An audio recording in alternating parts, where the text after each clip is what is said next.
Thanks again for joining us. Today, we're going to our part four of the Plan of Action online coaching course.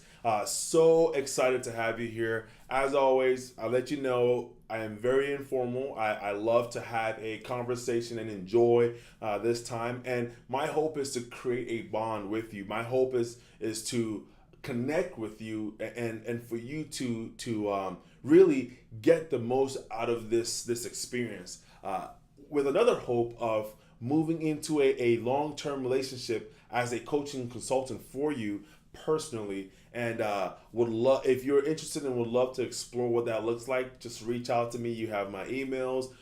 You can send me a direct note.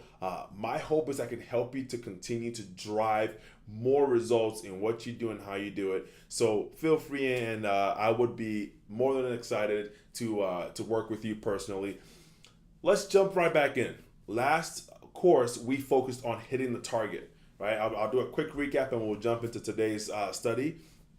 But what we talked about was where do you need to be in the next 5 years, okay? The reason we do that, right, is we have this 20-year goal, which is the purpose. We don't want to focus on that, right? Because now, if you have it drawn out, you know where you're going, but working for 20 years, that's tough, right? So we break it into manageable chunks and you focus on 5 years. What can I do the first 5 years? An example I used was me driving from Texas to Florida, right? In my GPS, I don't want to think about the long 10-hour drive. So I say, well, hey, I'll make a stop in Alabama, or I'll make a stop in Mississippi, right? The great thing here is it allows me to plan for a shorter duration, allows me to be more effective, allows me to apply more energy. So where do you need to be in 5 years, and how does that support your 20-year goal? Now, the next thing is, when you look at that target, right, imagine you have these gears, right? The gears, the core gears that you already aligned, right? And you're throwing them like darts, right, to where you are, right? For that specific aligned core gear. Are you missing the target? Are you making progress? Or are you on target?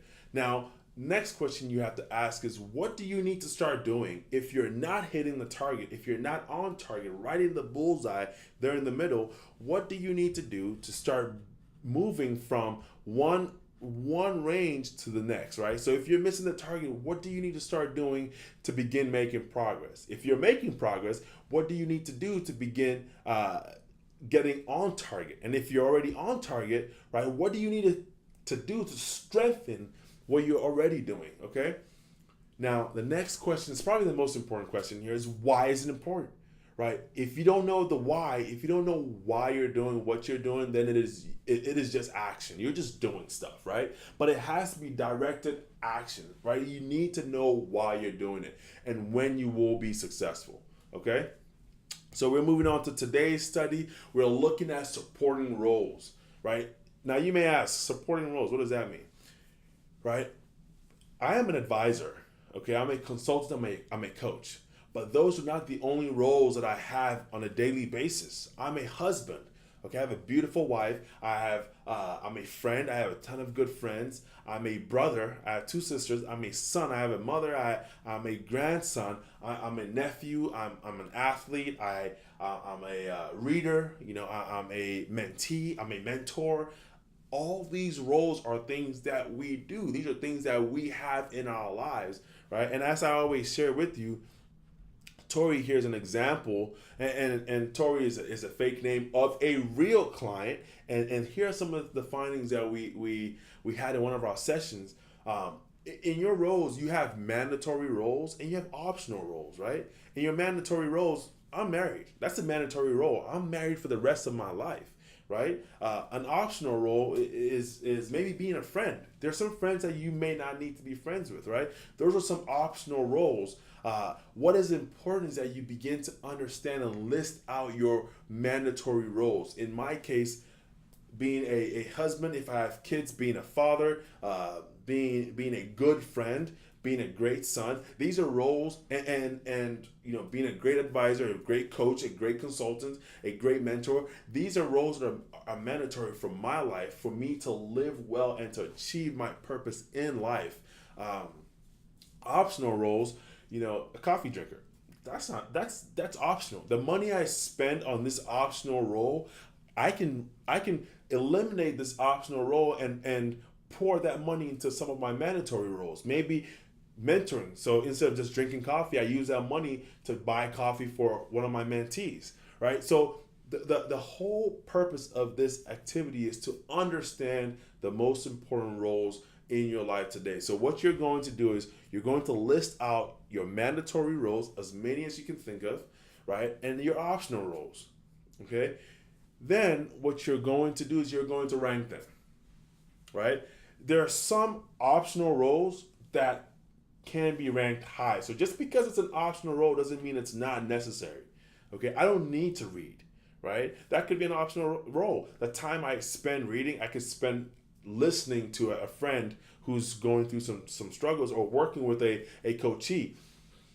However, in order for me to be the best coach, the best advisor, that optional role of being a reader, for me, ranks at number 4 or 5. Very supportive, right? So you look at the ranks here, right? We go from 1, 2, 3, 4, and 5. 5 being very supportive, and 1 being not supportive at all. Okay, so what is important is that you begin to really understand how these roles support your future, your purpose, your goals in life. Okay, what you'll do is, as you list your mandatory roles and your optional roles, you put the numbers right next to them. Right now, here's the next thing. We're going to answer, which roles do we keep? You want to keep the roles that are very supportive. Okay, very supportive roles you want to keep. There are also some very supportive roles you may need to improve on. It's supportive, but it doesn't mean you're doing it well, right? So being a dancer could be a supportive role, but it does not mean you're doing too well at that role. So you can begin investing more time in that role, right? There are some roles that you need to get rid of, right? A role that some folks, so for example, there are people I've heard who say, smoking calms them down. And when they smoke and they're calm, they can do good work.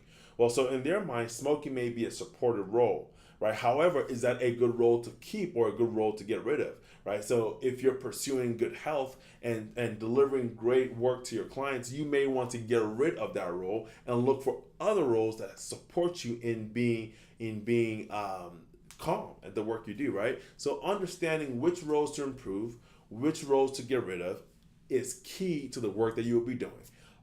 If you have any questions, guys, like I say always, just reach out, leave some comments, let me know how we're doing. I would love to hear back from you, and share this with a friend. Share it on Facebook. Share as much as you can with the people around you, and point them to this program. I would love to work with your friends and to work with you. So please go ahead and do that, and make sure as you go through this entire program, you're documenting. I can't say this enough. Document your findings, document your results, okay? What we're doing next is called the navigation. Navigating is most important because now when you have a 5-year goal, it's important that you know how to navigate, right? Your phone, when you're driving to Florida, right, tells you when you're getting to Alabama, but it tells you how to get there. Make a left, make a right, go straight, go right, do this, do that. Okay, that is key. That is important. Okay, so it is something that I would love for you guys to keep in mind. I would love for you to continue to dive deeper into this.